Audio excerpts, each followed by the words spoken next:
പ്രതീക്ഷാ ഭവൻ സയ്യിദ് സാദിഖ് അലി ശിഹാബ് തങ്ങൾ നാടിന് സമർപ്പിക്കും. ന്യൂ ടൈംസിലേക്ക് സ്വാഗതം.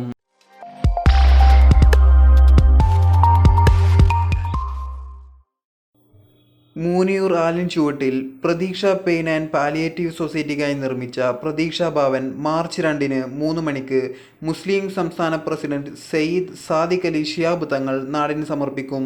സാന്ത്വന പരിചരണ രംഗത്ത് ആധുനിക സൗകര്യങ്ങളോടെയാണ് 2 കോടിയോളം രൂപ ചെലവിൽ പ്രതീക്ഷാ ഭവൻ നിർമ്മിച്ചിട്ടുള്ളത്. ജില്ലയിലെ ഏറ്റവും വലിയ പെയിൻ ആൻഡ് പാലിയേറ്റീവ് സെൻ്ററായി ഇതറിയപ്പെടും. 2012 നവംബർ മാസത്തിലാണ് മൂന്നിയൂർ പഞ്ചായത്ത് പ്രവർത്തന പരിധിയായി സ്വാന്തന പരിചരണ കേന്ദ്രത്തിന് തുടക്കമിടുന്നത്. ഇന്ന് പ്രതീക്ഷയ്ക്ക് കീഴിൽ ഡോക്ടർമാരുടെ നേതൃത്വത്തിൽ പ്രത്യേകം ഹോം കെയർ നടത്തിവരുന്നു. 198 കിടപ്പ് രോഗികളുടെ പൂർണ്ണ പരിചരണമാണ് പ്രതീക്ഷ നിർവഹിക്കുന്നത്. രോഗികൾക്ക് പരിചരണം നടത്തുമ്പോഴും രോഗം വരാതിരിക്കാനുള്ള ബോധവൽക്കരണ ക്ലാസുകൾക്കാണ് പ്രതീക്ഷ മുൻതൂക്കം നൽകുന്നത്.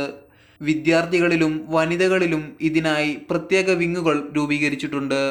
പ്രതീക്ഷ ഉപനേതാവ് PK Kunhalikutty, ET Muhammad Basheer MP, PV Abdul Wahab MP Abdussamad Samadani, P Abdul Hameed master MLA, AP Anilkumar MLA, advocate AN Khader തുടങ്ങിയവർ പ്രസംഗിക്കും.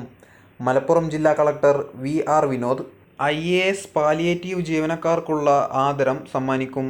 Malabar group chairman MP Ahammed documentary ശില്പികൾക്കുള്ള പുരസ്കാരം നൽകും.